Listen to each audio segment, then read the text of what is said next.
दोस्तों, आज के इस वीडियो में हम भाषा कौशल के अंतर्गत पठन कौशल को जानेंगे। पठन कौशल को ही वाचन कौशल के नाम से भी जाना जाता है। इससे पहले के वीडियो में हमने श्रवण कौशल और भाषण कौशल के बारे में जान लिया है। अगर आप इन वीडियो को देखना चाहते हैं तो डिस्क्रिप्शन बॉक्स में इन वीडियो की लिंक दी जा चुकी है, उन्हें आप देख सकते हैं। आइए अब देखते हैं पठन कौशल। भाषा कौशल के प्राकृतिक क्रम में श्रवण और भाषण के बाद वाचन या पठन का क्रम आता है। भाषा कौशल के 4 सोपानों में यह तीसरा सोपान है। छपे अक्षरों या वर्णों को ऊंची आवाज में प्रकट करना पठन या वाचन कहलाया जाता है। पठन में जिह्वा, कंठ, ओठ, दांत, तालु इन इंद्रियों के उपयोग से शब्दों के ध्वनियों का उच्चारण किया जाता है। पठन में सबसे पहले आंखें, उसके बाद वाणी और फिर दिमाग कार्य करता है। दोषहीन आंखें और स्पष्ट वाणी पठन के लिए महत्वपूर्ण भूमिका निभाते हैं। पठन में वर्णाक्षरों से शब्द और शब्द समूहों से बने वाक्यों का अर्थ ग्रहण किया जाता है। सुसंगत शब्दानुक्रम के अनुसार उचित अर्थ लगाया जाता है। ज्ञानार्जन के लिए पठन आवश्यक होता है। पठन से मनोरंजन भी संभव होता है। उसी प्रकार पठन से साहित्य में रुचि निर्माण होती है। पठन के लिए लिपि ज्ञान की आवश्यकता होती है। प्रवाही रूप से पढ़ने के लिए उस भाषा की लिपि का संपूर्ण ज्ञान होना जरूरी है। जब घर में माता पिता कुछ किताबें पढ़ते हैं तब उनका अनुकरण कर बच्चे भी पढ़ते हैं। स्कूलों महाविद्यालयों में अच्छे ग्रंथालय और पढ़ाई के लिए अच्छा वातावरण निर्माण हो जाता है। इस प्रकार के वातावरण से पढ़ाई के प्रति जिज्ञासा निर्माण होती है। पुस्तकों के प्रति आकर्षण पढ़ाई के लिए बाध्य करता है। पढ़ने के लिए सबसे पहले आंखें, दिमाग और वाणी का उपयोग होता है। इसलिए इन इंद्रियों का निरोगी होना जरूरी है। दृष्टि दोष और स्पष्ट उच्चारण क्षमता का अभाव पठन की क्रिया में व्यवधान उपस्थित करते हैं। पठन के उद्देश्य। पठन के उद्देश्य इस प्रकार है।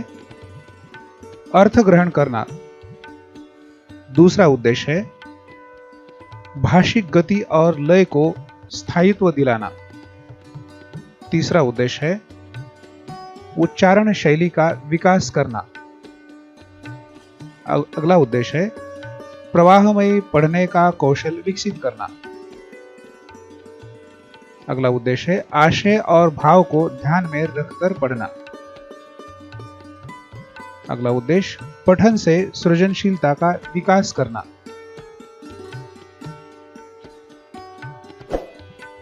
अब देखते हैं पठन के प्रकार। पठन के मूलतः 2 प्रकार हैं। वे इस प्रकार है। पहला प्रकार है सस्वर पठन और दूसरा प्रकार है मौन पठन। इस प्रकार पठन के मुख्यतः 2 प्रकार है। सस्वर पठन।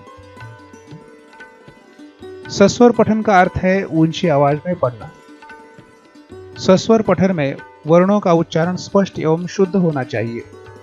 सस्वर पठन के उच्चारण में उचित बलाघात की ओर ध्यान देना आवश्यक है। इस पठन में प्रवाहमयता होनी चाहिए। लय, गति तथा विराम चिन्हों के अनुरूप पठन की ओर ध्यान दिया जाता है।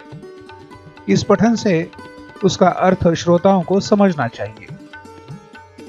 पठन के प्रकारों में पहला सस्वर पठन। अब देखते हैं इसके प्रकार। सस्वर पठन के 3 भेद बताए जाते हैं।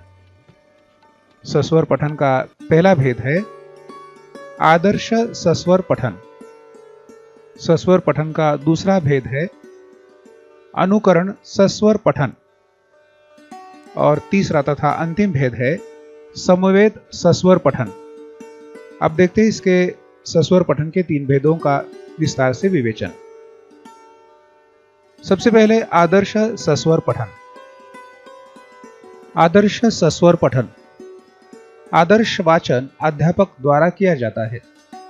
किस तरह से पढ़ा जाता है इसका प्रत्यक्ष उदाहरण ही अध्यापक के द्वारा आदर्श पठन या वाचन के द्वारा किया जाता है। अध्यापक द्वारा इस पठन में कोई भी गलती नहीं होती। सुर, ताल और लय का ध्यान रखा जाता है। आदर्श वाचन शुद्ध वाचन होता है। अब देखते हैं दूसरा प्रकार, अनुकरण सस्वर पठन। अनुकरण वाचन छात्रों द्वारा किया जाता है।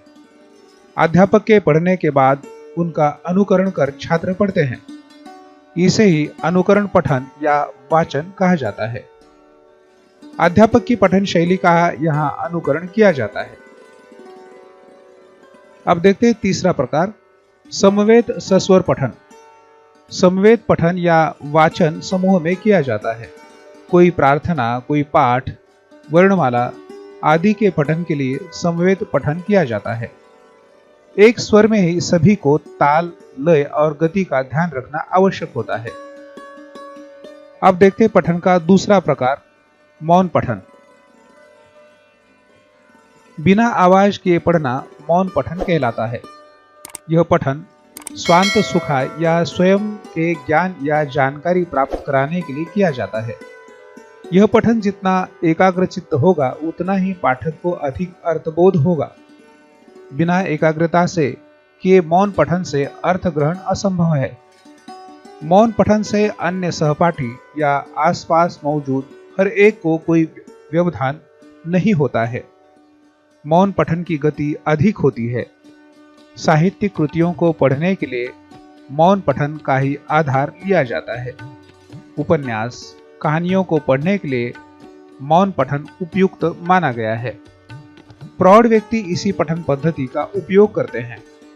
इस पठन से चिंतन, मनन शक्ति विकसित होती है। उच्च कक्षाओं में इस पठन का उपयोग होता है। अब देखते हैं मौन पठन के 3 प्रकार कौन से हैं। वे प्रकार इस प्रकार है। पहला प्रकार है सामान्य मौन पठन। दूसरा प्रकार है गंभीर मौन पठन और तीसरा प्रकार है द्रुत मौन पठन। इस प्रकार मौन पठन के 3 भेद है। उनमें पहला सामान्य मौन पठन, दूसरा गंभीर मौन पठन और तीसरा द्रुत मौन पठन। अब देखते हैं विस्तार से इन प्रकारों को। पहला, सामान्य मौन पठन। सामान्य मौन पठन कुछ जानकारी सहज रूप से पाने के लिए किया जाता है, जैसे दुकानों के नाम, बस का नाम या रूट, दिशा दर्शक जानकारी, अखबार की खबरें, न्यूज चैनलों पर दिखने वाली खबरें, होटल में मेनू कार्ड, घरों के नाम आदि के पठन को सामान्य मौन पठन कहा जाता है। सामान्य ज्ञान प्राप्ति ही इस पठन का उद्देश्य होता है। अब देखते मौन पठन का दूसरा भेद, गंभीर मौन पठन। किसी जानकारी को गंभीरतापूर्वक पढ़ना ही गंभीर मौन पठन है। कानूनी किताबें या कानूनी आदेश, प्रशासनिक आदेश, अनुबंध आदि के पठन के लिए गंभीर मौन पठन कहा जाता है। अब देखते हैं तीसरा प्रकार, द्रुत मौन पठन। साधारणतः किसी जानकारी को तुरंत पाने के लिए द्रुत मौन पठन उपयोगी माना जाता है। परीक्षा से पहले छात्र द्रुत मौन पठन का सहारा लेते हैं। कुछ बातें जल्द से जल्द समझने के लिए तथा कुछ शब्दों या वाक्यों को किताब में तुरंत ढूंढने के लिए द्रुत मौन पठन उपयोगी माना जाता है। अब देखते हैं सारांश। इस प्रकार पठन में शब्दों के शुद्ध उच्चारण की ओर ध्यान देना चाहिए। पठन के समय उचित स्वराघात होना चाहिए। पठन यंत्रवत न हो। पठन से अर्थबोध भी होना चाहिए। विशिष्ट ताल और गति के साथ पढ़ना भी एक कौशल है। पठन में अक्षर, शब्द, वाक्यों के साथ साथ विराम चिन्हों का भी उचित प्रयोग किया जाता है। पठन में विशिष्ट क्षणों में मौन भी महत्वपूर्ण है। पठन के बीच का उचित मौन भी पठन का ही एक हिस्सा है। पठन के कारण उच्चारण क्षमता में सुधार होता है। सही पठन और उच्चारण की दिशा में प्रयास किया जाता है। पठन से आरोह अवरोह पर ध्यान दिलाने की कोशिश की जाती है। पठन की गति पर ही अर्थबोध निर्भर करता है। खासकर बच्चों के भाषिक विकास में पठन कौशल्य की नितांत आवश्यकता होती है। हम घर में अखबार पढ़ते हैं, विविध किताबें या पठनीय सामग्री को पढ़ते हैं, उसी का अनुकरण बच्चे भी करते हैं। उनमें भी पठन के प्रति उत्सुकता बढ़ती है। पाठशालाओं में, ग्रंथालयों में मनोरंजन या ज्ञानवर्धक किताबें पढ़कर पठन के प्रति अधिक रुचि बढ़ जाती है। पठन के कारण ही जिज्ञासा बढ़ती है, तो पठन से ही उस जिज्ञासा की पूर्ति होती है। स्वयं के समाधान तक पठन को जारी रखा जा सकता है। स्थायी जानकारी के लिए श्रवण की अपेक्षा पठन अधिक उपयोगी होता है। छात्रों, इस प्रकार आपने इस वीडियो में पठन संबंधी विस्तार से जानकारी प्राप्त की है। अगर छात्र इस सामग्री को लिखना चाहते हैं तो फिर एक बार समझना चाहते हैं तो फिर एक बार इस वीडियो को देख सकते हैं। इसी तरह के अपने विश्वविद्यालय के पाठ्यक्रम, हिंदी प्रतियोगी परीक्षा तथा नेट सेट आदि परीक्षाओं के लिए उपयोगी वीडियो देखने के लिए इस चैनल को लाइक, शेयर और सब्सक्राइब करना न भूलें।